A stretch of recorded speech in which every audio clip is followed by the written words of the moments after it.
Ulasan menarik petang ini, Raya terkejut, bukti kerajaan gagal dalam komunikasi berkesan kepada rakyat. Tak patut marah mentega pasal Raya terkejut.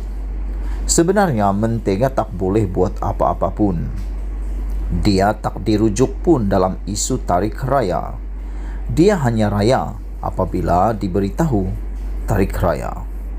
Bukan kita saja terkejut, mentega pun terkejut.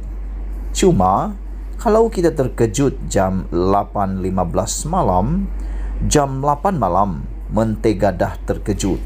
Iyalah, dia tentu diberi maklum lebih awal. Harap-harap lepas ini kerajaan jangan buat lagi macam ini.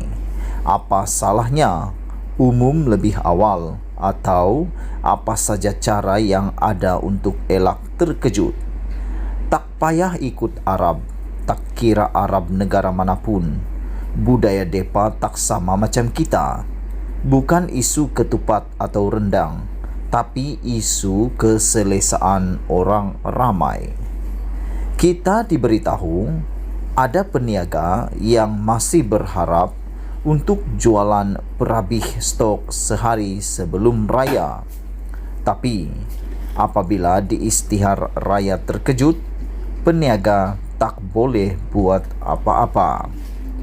Anak saya cerita, rakan sekerjanya yang beragama Hindu rasa pelik dengan kejadian kali ini. Ada persepsi tersendiri dalam otak non-Muslim dengan raya terkejut ini. Pengumuman raya tahun ini juga jadi bahan persendaan. Dalam kalangan geng muda disebut raya jut-jut. Salah siapa? Saya terbaca ada masjid di negeri tertentu sudah pun berterawih beberapa rakaat pada malam raya. Ada masjid yang tak sempat buat persiapan patut untuk sambut raya. Pendek kata, raya terkejut memang undang masalah. Isunya bukan hari raya ini atau esok. Tapi tak elok buat raya terkejut. Tak payah beritahu saya pasal hadith pemilu mabit, anak bulan kuasa Allah, taat perintah bla bla bla. Semua itu saya dan semua orang tahu. Benda yang orang nak tahu ialah kenapa umum tarik mengejut begitu. Bukan pasal ketupat rendang. Itu isu kecil saja. Sebab isu yang lebih besar ialah isu orang ramai. Isu kegagalan kerajaan dalam komunikasi berkesan dengan orang ramai. Bukan isu hukum, surga neraka, tapi lebih kepada isu cara, kaedah, komunikasi antara kerajaan dan rakyat. Kerajaan patut menggunakan semua media yang ada supaya orang ramai tak terkejut dalam perkara yang boleh dielak daripada terkejut. Dipetik daripada Malaysia Deadline, ditulis oleh Zulkarnain Abidin. Sekian ulasan yang paling menarik hari ini. Sila share video ini, sila tinggalkan komen anda, dan timbangkan tekan butang subscribe. Kita jumpa lagi. Bye-bye.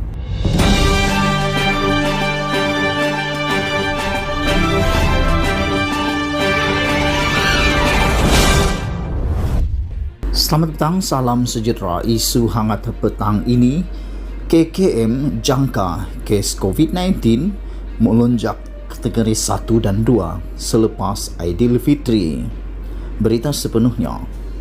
Kementerian Kesihatan Malaysia KKM menjangkakan kes positif COVID-19 selepas sambutan Aidilfitri meningkat, tetapi kebanyakan adalah kategori 1 dan 2, iaitu tiada gejala dan gejala ringan, kata Ketua Pengarah Kesihatan Tan Sri Dr. Nur Hisham Abdullah. Beliau berkata KKM telah memperhatikan tren kes COVID-19 untuk tempoh 2 bulan lepas mendapati 99.5% kes adalah kategori 1 dan 2. malah kemasukan kes positif ke hospital dan unit rawatan rapi ICU serta penggunaan bantuan alat pernafasan semakin menurun dengan kes kematian juga berkurangan.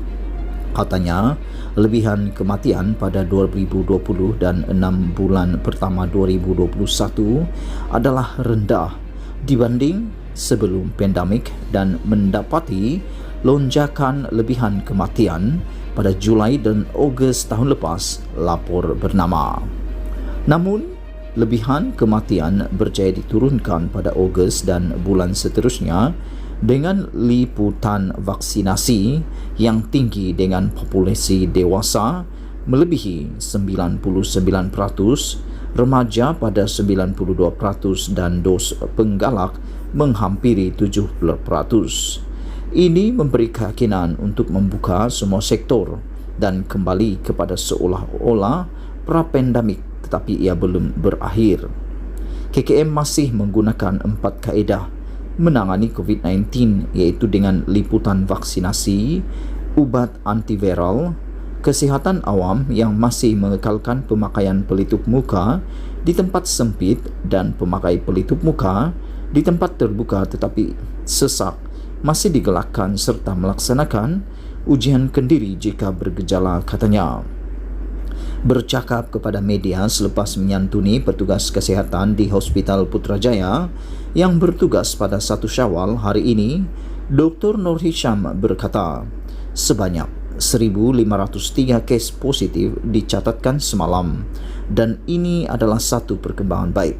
Berikutan liputan vaksinasi memberi imuniti kelompok kepada masyarakat.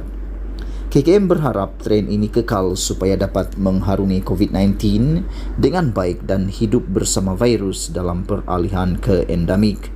Kalau kita bekerjasama dan bertanggungjawab dengan menjalankan kawalan kendiri, akan dapat membendung penularan. Setakat ini, selepas pembukaan semula sempadan negara pada 1 April, KKM jangka kes meningkat tetapi kes makin menurun.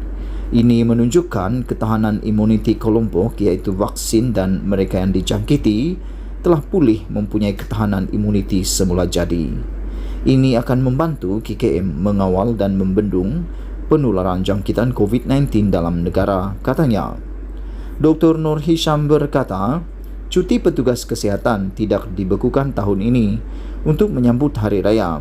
Tidak seperti 2020 setelah situasi COVID-19 dalam negara terkawal, dan ia juga memberi peluang muhasabah diri sendiri, keluarga dan perkhidmatan kesihatan supaya dapat ditambah baik dalam melengkapkan kesiapsiagaan sekiranya berlaku lonjakan kes COVID-19. Sekian isu hangat petang ini. Jangan lupa tinggalkan komen anda, tekan butang subscribe dan kita jumpa lagi. Bye-bye.